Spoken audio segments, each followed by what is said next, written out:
Masechet Eruvin, résumé du Daf, Aïn Aleph.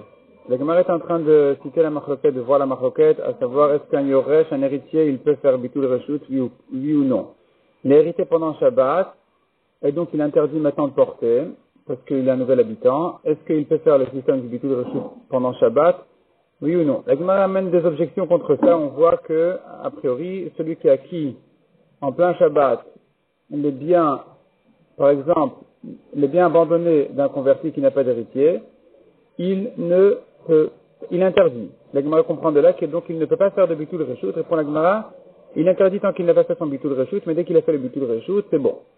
Deuxième réponse de la Gemara, les braïtot on voit que il interdit, le yoresh interdit. L'héritier interdit, c'est parce que il peut pas faire le bitul reshut. Pourquoi est-ce qu'il ne peut pas faire le bitul reshut? Ça va comme Beth Shammai qui disent qu'un bitul reshut ne se fait qu'avant Shabbat. Selon Beth Hillel, par contre, comme qui est la halakha, le bitul reshut se fait même pendant Shabbat. La Gemara expliquait la raison de Beth Hillel. Première explication, elle est repoussée. Deuxième explication, dit la Gemara, c'est de dire que selon Beth Hillel, la discussion entre Beth Shammai et Beth Hillel, à savoir est-ce qu'un bitul reshut ça veut dire j'acquiers mes droits, j'acquiers mon domaine à mes voisins, ce qui ne peut pas se faire pendant Shabbat parce que c'est du commerce qui est interdit à faire pendant Shabbat. Selon Beth Hillel, par contre, le bitul reshut ne correspond pas à acquérir son domaine, il correspond plutôt à se retirer de sa propriété pendant Shabbat. Or, se retirer de sa propriété pendant Shabbat, c'est permis. Mishnah suivante. Un Baal Habayit, quelqu'un qui habitait chez lui, il était associé avec ses voisins. Avec l'un, il était associé sur du vin, avec l'autre sur de l'huile. Alors d'abord, s'il était associé avec l'un sur du vin et avec l'autre aussi sur du vin, c'est bon, il n'y a plus besoin d'autre érouve que ça, c'est suffisant. Si par contre il était associé avec l'un sur du vin et avec l'autre sur de l'huile, selon Tanakama, il faudrait refaire un érouve, selon Rabbi Shimon, c'est pas la peine, c'est suffisant. La Gemara d'abord précise que quand on a dit que lorsqu'ils sont associés sur du vin des deux côtés, c'est suffisant, il n'y a pas besoin d'autre érouve, vient Rav et précise qu'il s'agit que le vin des deux personnes, ou même disons des trois personnes, était dans le même récipient. Et avec ça, on va comprendre la différence entre le vin et l'huile, puisque le vin était dans un récipient. L'huile était dans deux récipients, ça ne marche pas. La Gemara repousse un peu la preuve en disant, il est possible de dire que même si le vin était dans deux récipients, c'est bon. Malgré tout, l'huile, ça ne marche pas en tant que roux, parce que le vin aurait pu être dans un récipient, tandis que l'huile avec le vin ne peut pas être dans un récipient. Ensuite, la Gemara vient expliquer les paroles de Rabbi Shimon qui dit, il n'y a pas de différence entre s'il était associé avec les deux sur du vin, ou lorsqu'il est associé avec l'un sur du vin et avec l'autre de l'huile, dans tous les cas, il n'y a pas besoin d'autre érouve que ça. La Gemara vient expliquer de quel cas il s'agit exactement pour Rabbi Shimon, comment ça se fait que c'est suffisant comme érouve, pourtant c'est pas un érouve. Et la Gemara explique qu'il s'agit d'un cas très spécial. Il s'agit de quelqu'un qui habitait entre deux chaterot, et qu'il était associé avec les habitants d'un chater sur du vin, et avec les autres, ou avec un autre, de l'autre chater sur de l'huile. Et c'est pour ça que c'est pas gênant ici. Il n'y a pas besoin d'autre érouve, parce que les deux érouvim sont indépendants. Chacun est un érouve en soi. Un érouve fonctionne avec du vin, l'autre érouve fonctionne avec de l'huile. Et effectivement, les deux chaterot de l'extérieur n'auront pas le droit de porter de l'un à l'autre. Et celui du milieu aura le droit de porter avec les deux de l'extérieur, ou bien les deux de l'extérieur peuvent porter avec celui du milieu.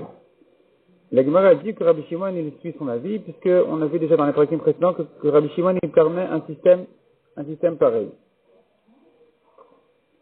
Autre explication pour Rabbi Shimon, dit la Gemara, en réalité ici, la discussion entre Rabbi Shimon et Rabbanan, à propos de la question si on peut faire un érouve quand il est associé avec l'un sur du vin, avec l'autre sur de l'huile, en réalité, ça nous ramène à la question, à une autre marloquette de Rabbi Yochanan ben Nouri et Rabbanan, à propos du cas où il y a de l'huile sur du vin dans le même récipient, un tvoulium a touché l'huile, il s'agit de trouma.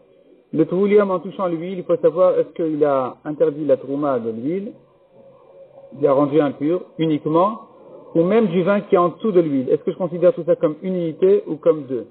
Et donc finalement, si tu considères tout ce mélange, l'huile qui est sur le vin, tu les considères les deux comme une unité, alors pour le hérouve aussi, ça serait bon. On pourrait faire un hérouve quand il est associé avec l'un sur de l'huile, avec l'autre sur du vin. Tout pourrait être considéré comme une unité, un mélange.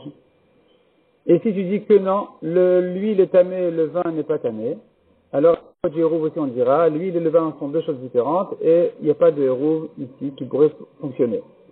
La Gemara ensuite ramène une nouvelle braïta de Rabbi Eliezer ben Tadai qui dit que lui aussi il pense,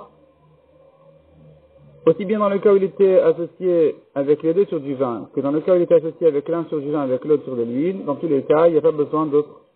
Rabbi Eliezer ben Tadai dit, dans tous les cas, il faudrait refaire un héros. Et la Gemara s'étonne, même s'il était associé avec les deux sur du vin, comment comprendre? Pourquoi refaire un héros? Répond la Gemara, dans le cas où chacun a versé son vin, il est versé dans un tonneau, il a versé son petit vin dans sa cruche, dans le tonneau, selon tout le monde, il n'y a pas de problème. Le problème se poserait dans le cas où ils ont acheté ensemble associés, ils ont acheté un tonneau de vin, et Rabbi Eliezer ben Tadai dit que puisque n'a pas encore été définie la part de chacun, ça ne s'appelle pas encore qu'ils ont fait un héros. Il faudrait que chacun mette le sien. Or ici, ça n'a pas encore été défini qu'est-ce qu'il y a chacun, donc c'est un problème. Selon Rabbanan, par contre, on dit yesh brera, on considère que ce que chacun va prendre, c'est déjà lu depuis le début, c'est déjà presque, c'est défini, mais on ne le connaît pas, et donc c'est suffisant en tant qu'héros. Deuxième explication dit la Gemara,